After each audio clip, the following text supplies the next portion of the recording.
Hey guys, welcome back to Stingy Trigger. Trigger here today to talk a little more gun philosophy with you. That's right, gun philosophy. As you've probably seen, thanks to some truly horrible events that have taken place, some mass shootings, people having to defend themselves with firearms, winding up in the national media spotlight again, and because it's an election year, people have started talking once again about the possibility of an assault weapons ban. Now, I don't want to get into the politics of an assault weapons ban, whether you think it's a good idea, bad idea. I don't want to get into, bashing one side or the other. I don't even want to deal with the argument of whether or not we even think it's possible. What I want to talk about is the term assault weapon. Now, a lot of guys, when they get started off in this hobby, myself included, didn't know a clip from a magazine. I didn't know a muzzle brake from a flash suppressor. And a lot of guys have some tough times absorbing all the terminology and the knowledge that comes along with being a firearms enthusiast and being involved in this hobby. And as such, I kind of wanted to go over some of the common definitions for the types of weapons that are out there. Now, I know some of you guys are going, dude, I don't need to know this. I already know this stuff. I got it down pat. Well, perhaps a little refresher is in order. I know I still screw it up and use the wrong terminology from time to time, and I've realized that this is not a good thing. We all get into discussions, political debates, arguments even, with our friends and family and coworkers who may hold a different political viewpoint on the Second Amendment and firearms than we do. And as such, we have to defend our side, usually with logical arguments, in order to hopefully persuade a few folks over to our way of thinking, or at least hopefully opening up their minds a little bit. And the reason I'm bringing all this up is because words have power. They do. The right words heal, the right words help, they convey feelings, they convey emotions, they can bridge gaps, they can help forge peace. Similarly, the wrong words can drive wedges between people, can start conflicts, start fights, cause pain, cause anguish. Words do have power.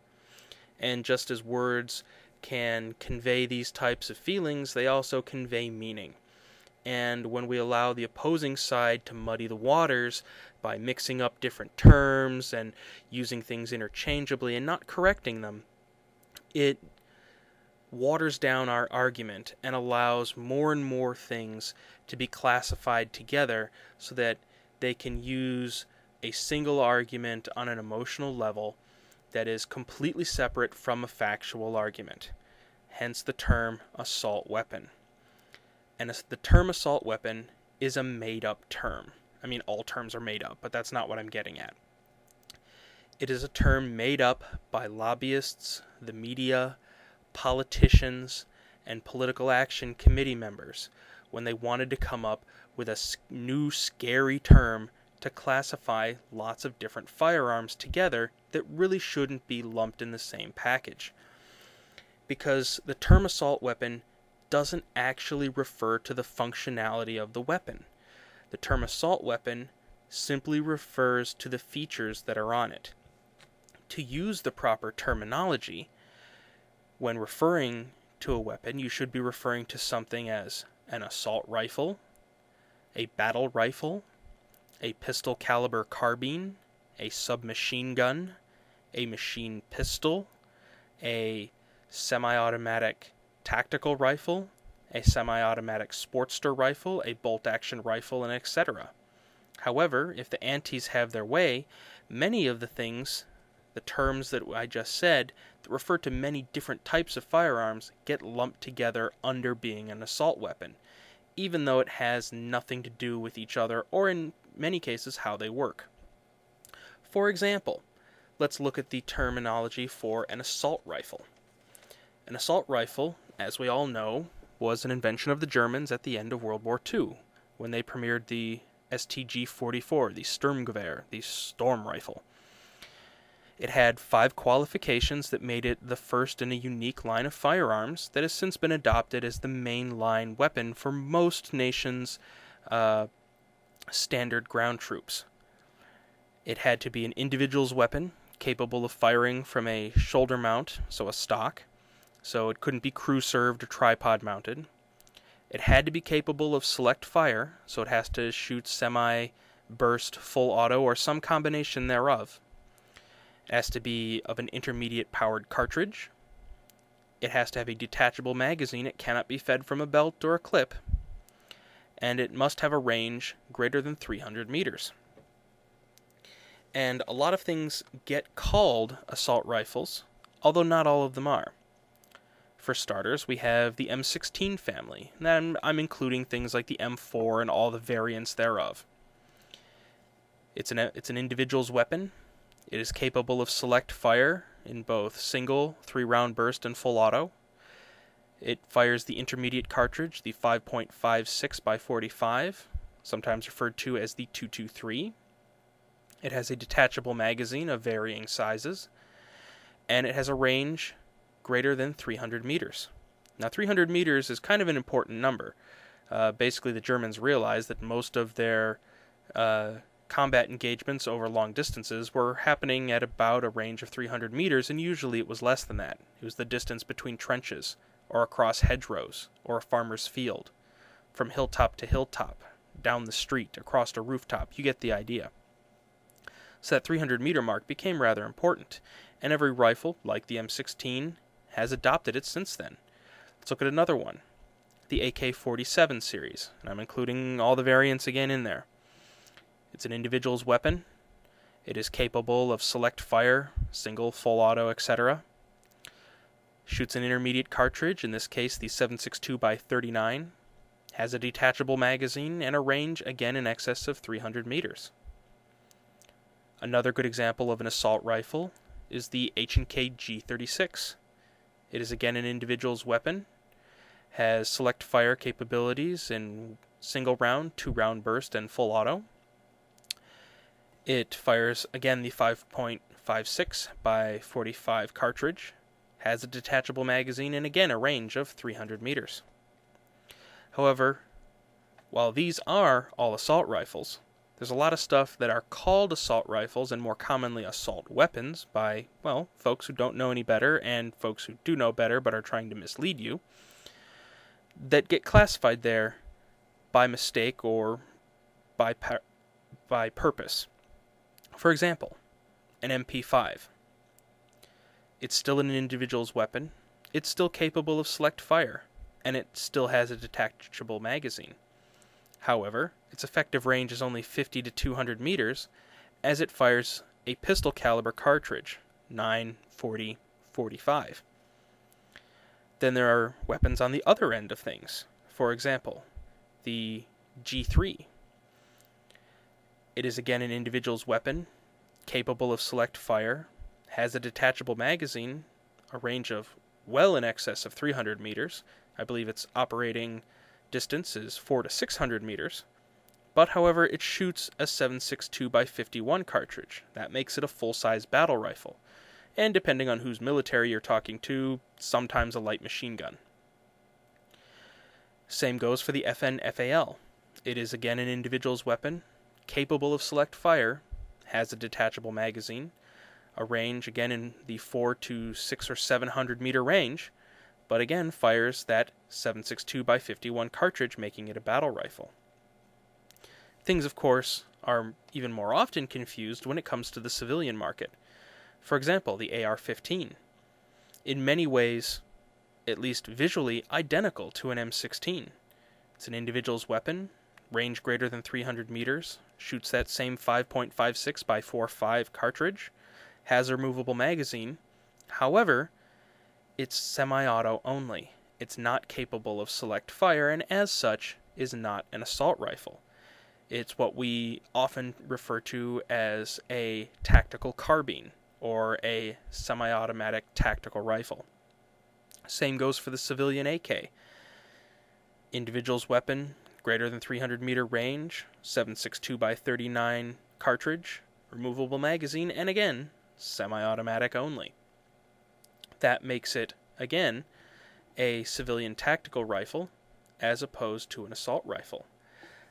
However, when we look at an assault weapon, we see how those opposed to Second Amendment freedoms try to muddy the waters. And this is what it comes back to, is that it has nothing to do, as I said before, with the functionality of the firearm, but everything to do with how it looks. It's a feel-good piece of legislation. For example, for a rifle to be an assault weapon, it must have a detachable magazine and more than 2 of the following features: a folding or telescoping stock, a pistol grip, a bayonet mount, a flash suppressor, a threaded barrel, or a muzzle-style grenade launcher. That one's a little ridiculous. I don't know quite why that one made it on there, but as such, a lot of weapons, like our civilian AR-15, are suddenly classified as assault weapons. Looking at the pistol definition of the assault weapon, it again requires it to have a detachable magazine and 2 of the following features: a magazine well outside of the pistol grip, a threaded barrel to attach any of the following: a suppressor, barrel extension, hand grip, or flash suppressor. It must have a shroud capable of being used as a grip around the barrel, an unloaded weight greater than 50 ounces, or be a semi-automatic version of a fully automatic firearm. And there's also a shotgun classification, believe it or not, which refers to semi-automatic shotguns that have any 2 of the following features: a folding or telescoping stock, a pistol grip, a capacity of greater than 5 rounds, and or a detachable magazine. So, under the definitions of assault weapons, things like a perfectly legal ATI 94 currently suddenly becomes illegal. It is a semi-automatic version of a fully automatic firearm. It is a civilian version of an MP5. Its weight is definitely greater than 50 ounces. It's got a barrel shroud you can use as a hand grip, oftentimes a threaded barrel with provisions for a flash suppressor, hand grip, barrel extension, or suppressor. Has a magazine well outside of the pistol grip and the detachable magazine. There's no way to sportsterize that gun. Suddenly, what was a perfectly legal gun is now illegal. Let's look at, I believe it's the Mossberg 593, which is a semi-automatic shotgun popular with law enforcement. If you put on a pistol grip and a telescoping stock, suddenly, as a semi-automatic shotgun, it becomes illegal. Furthermore, even if you don't put on the pistol grip or telescoping stock, or let's just say you put on the telescoping stock to make it more comfortable, suddenly, because of its greater than 5 round capacity and semi-automatic function, again, it is an assault weapon. So let's look at some even more ridiculous examples. And this is what I mean when it comes to functionality of the weapon not mattering to the folks that want an assault weapons ban. Let's look at the Ruger Mini 14.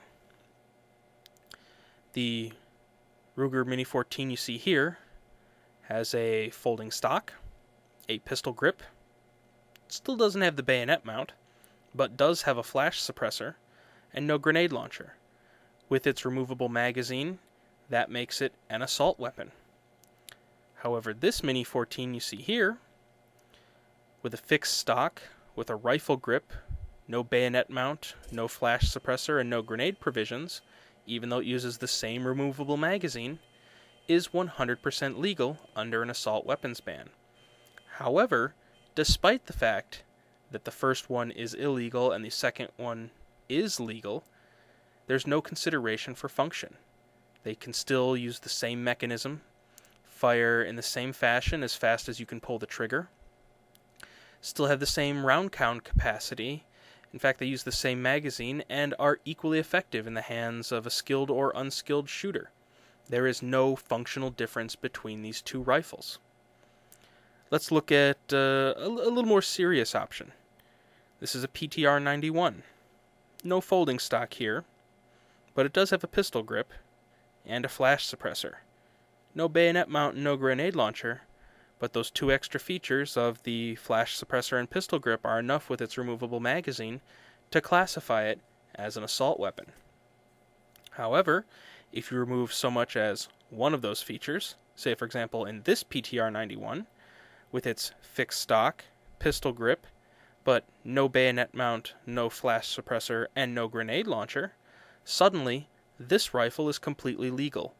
All you did was change out the barrel so that it did not have a threading on the end or a flash suppressor, and suddenly it becomes a magically legal gun, even though it is just as effective of a weapon as the other one that we just showed. Now let's look at a truly ridiculous example. This is a Ruger 1022. It's got a folding stock, it's got a pistol grip, doesn't have a bayonet mount or grenade launcher, but does have a threaded barrel and a flash suppressor and is capable of mounting a suppressor. Under an assault weapons ban, this is an assault weapon, even though it fires the 22 long rifle rimfire cartridge. And yes, I know that any cartridge, even a 22 LR, is nothing to sneer at. There's lots of game that's been brought down by a little 22. I know that. However, this rifle is just as illegal as this PTR 91, or as this AR-15, or as this M14, because of the features that are on the weapon itself. Compared to, say, this Ruger, which has none of those listed features, even though it uses, again, the same magazine, has the same capacities, fires in the same manner as fast as the user can pull the trigger, with the same level of skill as in the hands of the same shooter. Yet, this rifle is completely legal.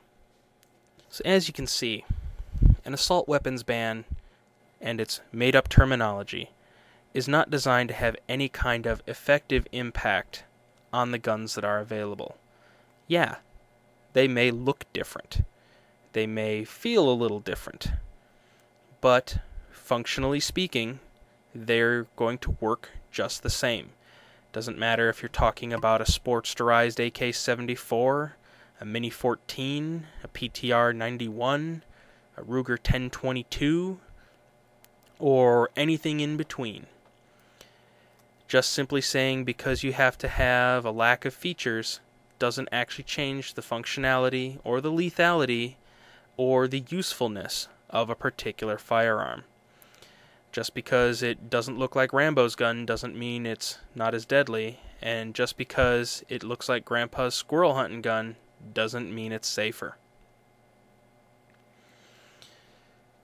Anyways, I hope you guys found this helpful, found it informative. Hopefully maybe give you a little more ammunition, give you some good terminology that you can throw around and correct when you get into discussions during this heated political season. Hopefully give you guys a little bit of a leg up on the anti-Second Amendment folks that are out there. You know, allowing you to hopefully convince some people that are on the fence and maybe even correct a few folks who are under some delusions.